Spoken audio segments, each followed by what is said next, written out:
Now, I'm not sure if people knew this actually, but Lifco Hydraulics 5 years ago purchased an excavator attachment manufacturing company, and that company is called TRK. And this is the stuff that we make here. So this one's actually Canadian steel, and we cut the steel in Buffalo, New York, and then it gets welded back in Canada, and then it gets painted here in Buffalo because we have a big paint booth here. So here's a big attachment that we made, and we made this whole thing, and we cut the pieces for it as well. This goes off of, I think, a 40-ton excavator, so a large excavator. We cut the stuff on a oxy-fuel burn table. This is a very basic table. This table, I would say, is probably worth maybe $15,000. It does the job, and it keeps costs very low. If we want something fancier, we put it on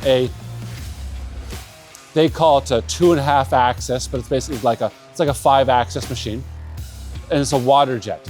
It runs about a third of the speed of the oxy fuel. It costs about twice as much, but the cuts are very precise. These cuts are so sharp that they're almost a knife edge. I think they're 10 micron tolerance on it.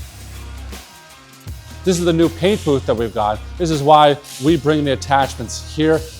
We used to do painting in St. Catharines, and it was unsafe. This is a proper paint booth made to do exactly what we're doing.